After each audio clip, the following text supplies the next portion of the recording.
ನಮಸ್ಕಾರ ಸ್ನೇಹಿತರೆ, ಇದೀಗ ತಾನೇ ಬಂದಿರುವ ಮುಖ್ಯವಾದ ಸುದ್ದಿಗಳು. 2026 ಪ್ರಾರಂಭವಾಗಿ ಒಂದು ವಾರ ಕಳೆದರೂ ಕೂಡ ಹಣ ಜಮಾ ಆಗಿಲ್ಲ ಎಂದು ಹೋರಾಟಕ್ಕೆ ರೆಡಿಯಾದ ಬಿಜೆಪಿ ನಾಯಕರು. ಮತ್ತೊಂದೆಡೆಯಲ್ಲಿ ಕೆಲ ಜಿಲ್ಲೆಯ ಫಲಾನುಭವಿಗಳಿಗೆ ಮಾತ್ರ 2,000 ರೂಪಾಯಿ ಜಮೆ ಮಾಡಲಾಗುತ್ತಿದೆ. ನೀವು ಕೂಡ ಗೃಹಲಕ್ಷ್ಮಿ ಯೋಜನೆ ಫಲಾನುಭವಿಗಳಾಗಿದ್ರೆ ವಿಡಿಯೋ ಪೂರ್ತಿಯಾಗಿ ನೋಡಿ. ಮತ್ತೊಂದೆಡೆಯಲ್ಲಿ 8 ಲಕ್ಷಕ್ಕೂ ಅಧಿಕ ವಹಿವಾಟು ಮಾಡಿದ್ರೆ ಅಂತರ ಬಿಪಿಎಲ್ ಕಾರ್ಡ್ ರದ್ದು, ಹಲವು ನಿಯಮಗಳ ಜಾರಿಗೆ. ವಿಡಿಯೋನ ನೀವು ಸ್ವಲ್ಪ ಸ್ಕಿಪ್ ಮಾಡಬೇಡಿ ಸ್ನೇಹಿತರೆ.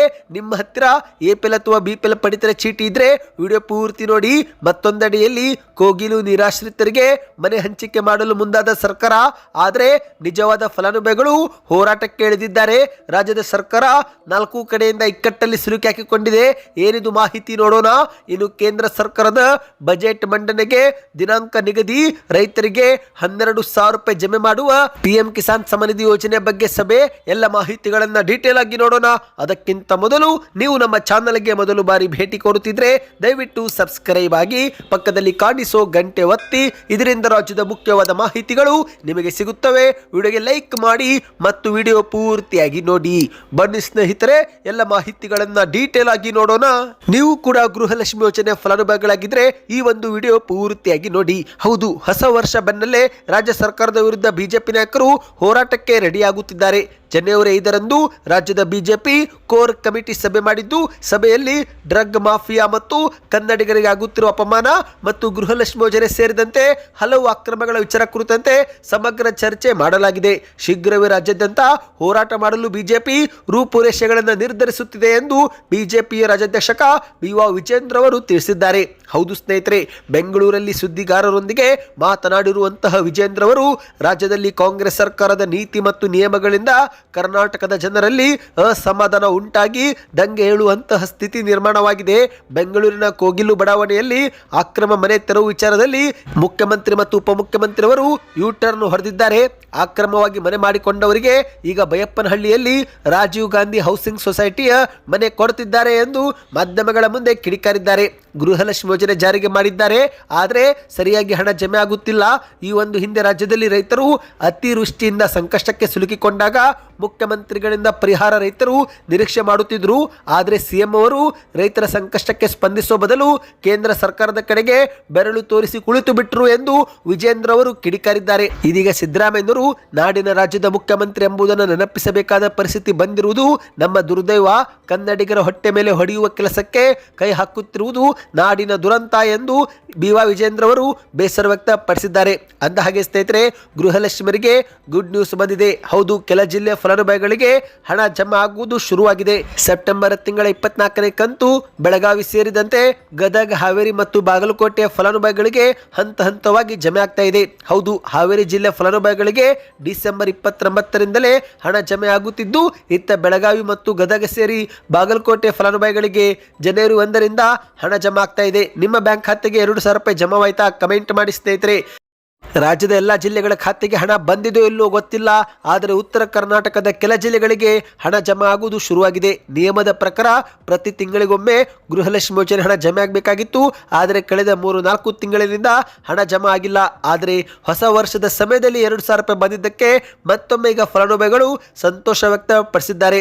ಅಂದ ಹಾಗೆ ಸ್ನೇಹಿತರೆ, ಸಚಿವ ಲಕ್ಷ್ಮೀ ಹೆಬ್ಬಾಳ್ಕರ್ ಅವರು ಡಿಸೆಂಬರ್ 16ರಿಂದಲೇ 24ನೇ ಕಂತಿನ ಬಿಡುಗಡೆಗೆ ಪ್ರಕ್ರಿಯೆಗೆ ಚಾಲನೆ ಕೊಟ್ಟಿದ್ದೇವೆ, ಹಣಕಾಸು ಇಲಾಖೆ ಒಪ್ಪಿಗೆ ಕೊಟ್ಟಿದೆ ಎಂದು ಹೇಳಿಕೆ ಕೊಟ್ಟಿದ್ರು. ಆದ್ರೆ ಈಗ 15 ದಿನದ ಬಳಿಕ ಹಂತ ಹಂತವಾಗಿ ಹಣ ಜಮಾ ಆಗ್ತಾ ಇದೆ. ನಿಮ್ಮ ಬ್ಯಾಂಕ್ ಖಾತೆಗೆ 2,000 ರೂಪಾಯಿ ಬಂದಿದ್ರೆ ಕಮೆಂಟ್ ನಲ್ಲಿ ಎಸ್ ಎಂದು ಕಮೆಂಟ್ ಮಾಡಿ. ಬನ್ನಿದೀಗ ಒಂದು ಮುಖ್ಯವಾದ ಮಾಹಿತಿಗೆ ಹೋಗೋಣ ಸ್ನೇಹಿತರೆ. ನಿಮ್ಮ ಹತ್ತಿರವೂ ಕೂಡ ಬಿಪಿಎಲ್ ಅಥವಾ ಎಪಿಎಲ್ ಕಾರ್ಡ್ ಇದ್ರೆ ಯಾವ ಕಾರ್ಡ್ ಇದೆ ಕಮೆಂಟ್ ಮಾಡಿ. ಇದೀಗ ರಾಜ್ಯದ ಬಿಪಿಎಲ್ ಪಡಿತರ ಚೀಟಿದಾರರಿಗೆ ಶಾಕಿಂಗ್ ಸುದ್ದಿ. ಹೌದು, 8 ಲಕ್ಷಕ್ಕೂ ಅಧಿಕ ವಹಿವಾಟು ಮಾಡಿದರೆ ನಿಮ್ಮ ಬಿಪಿಎಲ್ ಕಾರ್ಡು ರದ್ದಾಗುತ್ತೆ. ಹೌದು ಸ್ನೇಹಿತರೆ, ಕೇಂದ್ರ ಸರ್ಕಾರದ ನಿಯಮದ ಪ್ರಕಾರ ವರ್ಷಕ್ಕೆ 8 ಲಕ್ಷಕ್ಕೂ ಅಧಿಕ ವಹಿವಾಟು ಮಾಡಿದರೆ ಅಂತರ ಬಿಪಿಎಲ್ ಕಾರ್ಡು ರದ್ದು ಮಾಡಬೇಕು ಎಂಬ ನಿಯಮವಿದೆ. ಈ ನಿಯಮದಿಂದ ದೇಶಾದ್ಯಂತ ಸಣ್ಣ ಪುಟ್ಟ ವ್ಯಾಪಾರಸ್ಥರಿಗೆ ತೊಂದರೆ ಶುರುವಾಗಿದೆ. ಹೌದು ಸ್ನೇಹಿತರೆ, ಪೇಟಿಎಂ, ಫೋನ್ ಪೇ ಮೂಲಕ ಸಣ್ಣ ಪುಟ್ಟ ವ್ಯಾಪಾರಸ್ಥರು ಹಣ ಪಡೆದುಕೊಳ್ಳುತ್ತಿದ್ದು, ಒಂದೊಮ್ಮೆ ವರ್ಷಕ್ಕೆ ಅವರ ವಹಿವಾಟು 8 ಲಕ್ಷ ಮೀರಿದ್ರೆ ಆಗ ಅವರ BPL ಕಾರ್ಡು ರದ್ದಾಗುತ್ತೆ. ಹಾಗೆ ನೋಡಿದರೆ ಸ್ನೇಹಿತರೆ, ಬಹಳ ಕಡಿಮೆ ಲಾಭದೊಂದಿಗೆ ಎಷ್ಟೋ ಜನರು ವ್ಯವಹಾರ ಮಾಡುತ್ತಿದ್ದು 8 ಲಕ್ಷ ವಹಿವಾಟು ಆಗಿದೆ ಎಂಬ ಕಾರಣಕ್ಕೆ ಹಲವರ BPL ಕಾರ್ಡು ರದ್ದಾಗುತ್ತಿದೆ. ಸದ್ಯ ಈ ಕುರಿತಂತೆ ಕೇಂದ್ರದ ಆಯೋಗ ಹೆಚ್ಚಿನ ಗಮನ ಹರಿಸಿ ನಿಯಮಗಳನ್ನು ಬದಲಾವಣೆ ತರಬೇಕು ಮತ್ತು ಈ ಬಗ್ಗೆ ಕೇಂದ್ರ ಸರ್ಕಾರಕ್ಕೆ ಶಿಫಾರಸು ಮಾಡುತ್ತೇವೆ ಎಂದು ಕರ್ನಾಟಕದ ಆಹಾರ ಆಯೋಗದ ಅಧ್ಯಕ್ಷ ಡಾಕ್ಟರ್ ಎಚ್ ಕೃಷ್ಣನ್ ಅವರು ಹೇಳಿಕೆ ಕೊಟ್ಟಿದ್ದಾರೆ.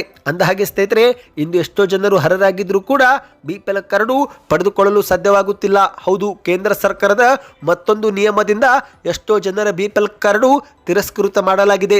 ಹೌದು ಸ್ನೇಹಿತರೆ, ಕುಟುಂಬದ ವರ್ಷದ ಆದಾಯ 1,20,000 ಮೀರಿದ್ರೆ ಅಂತವರು ಕೂಡ BPL ಕಾರ್ಡು ಪಡೆದುಕೊಳ್ಳಲು ಯೋಗ್ಯರಲ್ಲ ಎಂಬ ನಿಯಮವಿದೆ. ಹಾಗೆ ನೋಡಿದರೆ ಸ್ನೇಹಿತರೆ, ಪ್ರತಿನಿತ್ಯ ಕೇವಲ 500 ರೂಪಾಯಿ ದುಡಿದ್ರು ಅದು ವರ್ಷಕ್ಕೆ 1,80,000 ಮೀರುತ್ತೆ. ಇದರಿಂದಲೇ ಅರ್ಹರಾಗಿದ್ದರೂ ಕೂಡ ಬಡವರಾಗಿದ್ದರೂ ಕೂಡ ಎಷ್ಟೋ ಜನರು BPL ಕಾರ್ಡು ಪಡೆದುಕೊಳ್ಳಲು ಸಾಧ್ಯವಾಗುತ್ತಿಲ್ಲ. ಹಾಗಾಗಿ ಆದಾಯದ ಮಿತಿಯು ಕೂಡ ಬದಲಾವಣೆ ಮಾಡಬೇಕು ಎಂದು ಕೇಂದ್ರಕ್ಕೆ ಈಗಾಗಲೇ ಮನವಿ ಮಾಡಲಾಗಿದೆ. ಇನ್ನು ರಾಜ್ಯದಲ್ಲೂ ಕೂಡ ಆರ್ಥಿಕ ಹೊರೆ ತಗ್ಗಿಸಲು BPL ಕಾರ್ಡು ರದ್ದು ಮಾಡುತ್ತಿದ್ದಾರೆ. ಹೌದು ಸ್ನೇಹಿತರೆ, ಕರ್ನಾಟಕದ ಗ್ಯಾರಂಟಿ ಯೋಜನೆಗಳ ಆರ್ಥಿಕ ಹೊರೆ ತಗ್ಗಿಸಲು ಆಹಾರ ಇಲಾಖೆ ಏಕಾಏಕಿ ಲಕ್ಷಾಂತರ BPL ಕಾರ್ಡನ್ನು ರದ್ದು ಮಾಡುತ್ತಿದೆ. ಈಗಾಗಲೇ ಹಲವರ BPL ಕಾರ್ಡು APL ಕಾರ್ಡ್ ಆಗಿ ಪರಿವರ್ತನೆಗೊಂಡಿದೆ. ಹೌದು, ಸುದ್ದಿಯ ಪ್ರಕಾರ 2025ರಲ್ಲಿ 1 ಲಕ್ಷಕ್ಕೂ ಅಧಿಕ BPL ಕಾರ್ಡು ರದ್ದು ಮಾಡಿದ್ದಾರಂತೆ. ಈಗ ಮುಂಬರುವ ದಿನಗಳಲ್ಲಿ ಮತ್ತೆ 7,76,000 BPL ಚೀಟಿಯನ್ನ ಶಂಕಾಸ್ಪದ ಪಟ್ಟಿಗೆ ಸೇರಿಸಲಾಗಿದ್ದು ಅವುಗಳನ್ನು ಕೂಡ ರದ್ದು ಮಾಡ್ತಾರಂತೆ. ಸ್ನೇಹಿತರೆ, ಒಂದೊಮ್ಮೆ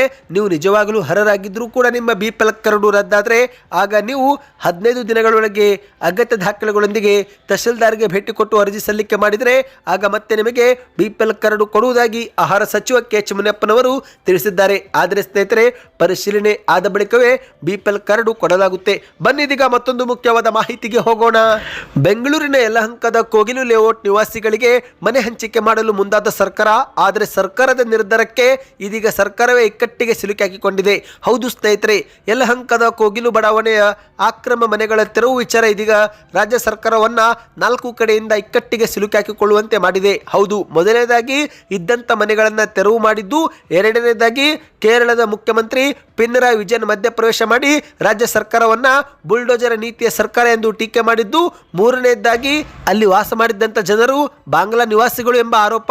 ಈಗ ಕೊನೆಯದಾಗಿ ರಾಜೀವ್ ಗಾಂಧಿ ವಸತಿ ಯೋಜನೆ ಫಲಾನುಭವಿಗಳ ಪ್ರತಿಭಟನೆ. ಹೌದು ಸ್ನೇಹಿತರೆ, 4 ಕಡೆಯಿಂದ ಸರ್ಕಾರಕ್ಕೆ ತಲೆನೋವಾಗಿದೆ. ಹೌದು, ರಾಜ್ಯ ಸರ್ಕಾರ ಮನೆ ತೆರವು ಮಾಡುತ್ತಿದ್ದಂತೆ ಕೇರಳದ ಸರ್ಕಾರ ಈ ವಿಷಯದಲ್ಲಿ ಎಂಟ್ರಿ ಆಗಿದ್ದಲ್ಲದೆ ಸಿದ್ದರಾಮಯ್ಯ ನೇತೃತ್ವದ ಸರ್ಕಾರ ಬುಲ್ಡೋಜರ್ ಸರ್ಕಾರ ಎಂದು ಟೀಕೆ ಮಾಡಿತ್ತು. ಇದೇ ಮಧ್ಯೆ ಮುಖ್ಯಮಂತ್ರಿಯವರು ಸಭೆ ಮೇಲೆ ಸಭೆ ಮಾಡಿ ಮನೆ ಕಳೆದುಕೊಂಡವರಿಗೆ 5 ಲಕ್ಷ ಪರಿಹಾರ ಜೊತೆಗೆ ಈಗ ಮನೆ ಹಂಚಿಕೆ ಮಾಡುವುದಾಗಿ ಕೂಡ ಘೋಷಣೆ ಮಾಡಿದ್ದು, ಸದ್ಯ ಈ ಒಂದು ವಿಚಾರ ನಿಜವಾದ ಫಲಾನುಭವಿಗಳಿಗೆ ಆಕ್ರೋಶಕ್ಕೆ ಉಂಟಾಗುವಂತೆ ಮಾಡಿದೆ. ಹೌದು, ತಮಗೆ ಸಿಗಬೇಕಾದಂತ ಸವಲತ್ತನ್ನ ಆಕ್ರಮ ಒತ್ತುದಾರರಿಗೆ ಹೇಗೆ ನೀಡುತ್ತಿದ್ದೀರಿ ಎಂದು ತೀವ್ರವಾಗಿ ವಿರೋಧ ವ್ಯಕ್ತಪಡಿಸಿದ್ದಾರೆ. ಹೌದು ಸ್ನೇಹಿತರೆ, ಎಷ್ಟೋ ವರ್ಷಗಳಿಂದ ತಿಂಗಳಿನಿಂದ ರಾಜೀವ್ ಗಾಂಧಿ ವಸತಿ ಯೋಜನೆಗೆ ಅರ್ಜಿ ಸಲ್ಲಿಕೆ ಮಾಡಿದ್ರು ಕೂಡ ನಮಗೆ ಮನೆ ಹಂಚಿಕೆ ಮಾಡಿಲ್ಲ, ಮನೆ ಕಿಲಿಕೆ ಸಿಕ್ಕಿಲ್ಲ.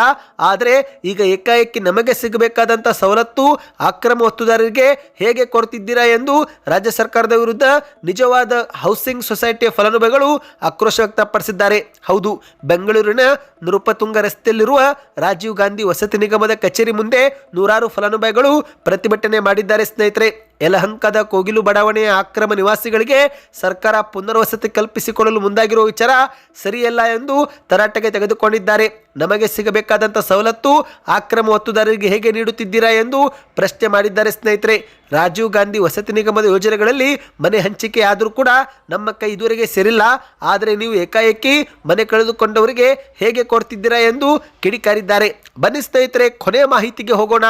ಹೊಸ ವರ್ಷ ಪ್ರಾರಂಭ ಜೊತೆಗೆ ಕೇಂದ್ರ ಬಜೆಟ್ ಮಂಡನೆ ದಿನವೂ ಕೂಡ ಸಮೀಪವಾಗ್ತಾ ಇದೆ. ಹೌದು ಸ್ನೇಹಿತರೆ, ಹಲವಾರು ವರ್ಷಗಳಿಂದ ಫೆಬ್ರವರಿ 1ರಂದೇ ಕೇಂದ್ರದ ಸರ್ಕಾರ ಬಜೆಟ್ ಮಂಡನೆ ಮಾಡುವ ಪರಿಪಾಠ ಬೆಳೆಸಿಕೊಂಡು ಬಂದಿದ್ದು, ಈ ಬಾರಿ ಫೆಬ್ರವರಿ 1 ಭಾನುವಾರವಿದ್ದರೂ ಸಹ ಅದೇ ದಿನದಂದು ಕೇಂದ್ರದ ಸರ್ಕಾರ ಬಜೆಟ್ ಮಂಡನೆ ಮಾಡುವ ನಿರ್ಧಾರ ಮಾಡಿದೆ. ಹೌದು, ಫೆಬ್ರವರಿ 1ರಂದೇ ಬಜೆಟ್ ಮಂಡನೆ ಆಗುವ ಸಾಧ್ಯತೆ ಹೆಚ್ಚಾಗಿದೆ. ಸ್ನೇಹಿತರೆ, ಇದು 2026-27ರ ಬಜೆಟ್ ಜೊತೆಗೆ ಸ್ವತಂತ್ರ ಭಾರತದ 80ನೇ ವಾರ್ಷಿಕ ಬಜೆಟ್ ಆಗಿದೆ. ಅಂದ ಹಾಗೆ ನಿರ್ಮಲಾ ಸೀತಾರಾಮನ್ ಅವರಿಗೆ ಇದು 9ನೇ ಬಜೆಟ್ ಆಗಿದೆ. ಹೌದು ಸ್ನೇಹಿತರೆ, ಸತತವಾದ 8 ಬಜೆಟ್ ಮಂಡಿಸಿ ಬರೆದ ದಾಖಲೆಯನ್ನ ನಿರ್ಮಲಾ ಸೀತಾರಾಮನ್ ಅವರು ತಾವೇ ಅಳಿಸಿ ಹೊಸ ದಾಖಲೆ ದಾಖಲೆ ಬರೆಯಲಿದ್ದಾರೆ. ಹೌದು, ಈ ಒಂದು ಹಿಂದೆ 2019ರಲ್ಲಿ ಹಣಕಾಸು ಸಚಿವರಾಗಿದ್ದ ಅರುಣ್ ಜೇಟ್ಲಿ ನಿಧನರಾದ ಬಳಿಕ ಆ ಒಂದು ಸ್ಥಾನವನ್ನ ನಿರ್ಮಲಾ ಸೀತಾರಾಮನ್ ಅವರಿಗೆ ಕೊಡಲಾಗಿದ್ದು, ಅಲ್ಲಿಂದ ಇಲ್ಲಿವರೆಗೆ ಪ್ರಧಾನಿ ಮೋದಿ ಅವರ ವಿಶ್ವಾಸ ಉಳಿಸಿಕೊಂಡು ಬರುವಲ್ಲಿ ನಿರ್ಮಲಾ ಸೀತಾರಾಮನ್ ಅವರು ಯಶಸ್ವಿಯಾಗಿದ್ದಾರೆ. ಅಂದಹಾಗೆ ಸ್ನೇಹಿತರೆ, ಈಗಾಗಲೇ ಬಜೆಟ್ನ ಪೂರ್ವಭಾವಿ ಸಭೆಗಳು ನಡೆಯುತ್ತಿವೆ. ಸಭೆಯಲ್ಲಿ ಬಜೆಟ್ ಬಗ್ಗೆ ಏನೆಲ್ಲ ಘೋಷಣೆ ಮಾಡಬೇಕು, ಯಾವ ಕ್ಷೇತ್ರಕ್ಕೆ ಎಷ್ಟು ಅನುದಾನ ನೀಡಬೇಕು ಎಂಬ ಚರ್ಚೆ ಮಾಡಲಾಗುತ್ತಿದೆ. ಇನ್ನು ಇದೇ ಮಧ್ಯೆ ಪಂಜಾಬ್ ಹರಿಯಾಣ ರೈತ ಮುಖಂಡರು ನಿರ್ಮಲಾ ಸೀತಾರಾಮನ್ ಅವರಿಗೆ ಭೇಟಿ ಮಾಡಿ ಪಿಎಂ ಕಿಸಾನ್ ಸಮ್ಮಾನ್ ನಿಧಿ ಯೋಜನೆ ಮೊತ್ತ ದ್ವಿಗುಣ ಮಾಡಬೇಕು ಎಂಬ ಬೇಡಿಕೆಯನ್ನು ಸಲ್ಲಿಸಿದ್ದಾರೆ. ಹೌದು, ಈ ಬಾರಿ ಆದರೂ ಬಜೆಟ್ ಅಲ್ಲಿ 6,000 ಬದಲಿಗೆ 12,000 ರೂಪಾಯಿ ಹೆಚ್ಚಳ ಮಾಡಿ ಎಂದು ಮನವಿ ಮಾಡಿದ್ದಾರೆ ಸ್ನೇಹಿತರೆ. ಆದರೆ ಕೇಂದ್ರದ ಕೃಷಿ ಇಲಾಖೆಯಿಂದ ಪಿಎಂ ಕಿಸಾನ್ ಸಮ್ಮಾನ್ ಹೆಚ್ಚಳ ಮಾಡುವ ಯಾವುದೇ ಪ್ರಸ್ತಾವನೆ ಸದ್ಯಕ್ಕೆ ಇಲ್ಲ ಎಂದು ಅವರು ಕೂಡ ಉತ್ತರಿಸಿದ್ದಾರೆ. ನೀವು ಕೂಡ ಏನಾದರೂ ಪಿಎಂ ಕಿಸಾನ್ ಸಮ್ಮಾನ್ ನಿಧಿ ಯೋಜನೆ ಫಲಾನುಭವಿಗಳಾಗಿದ್ದರೆ ಕಮೆಂಟ್ ನಲ್ಲಿ ಕಿಸಾನ್ ಸಮ್ಮಾನ್ ನಿಧಿ ಯೋಜನೆ 12,000 ಆಗಬೇಕು ಎಂದು ಪ್ರತಿಯೊಬ್ಬರು ಕಮೆಂಟ್ ಮಾಡ್ತಾ ಈ ಎಲ್ಲ ಮಾಹಿತಿ ಇಷ್ಟವೆನಿಸಿದ್ರೆ ವಿಡಿಯೋಗೆ ಲೈಕ್ ಮಾಡಿ. ಮುಂಬರುವ ಮಾಹಿತಿ ಬೇಕಂದ್ರೆ ಸ್ನೇಹಿತರೆ ದಯವಿಟ್ಟು ಚಾನಲ್ಗೆ ಸಬ್ಸ್ಕ್ರೈಬ್ ಆಗಿ.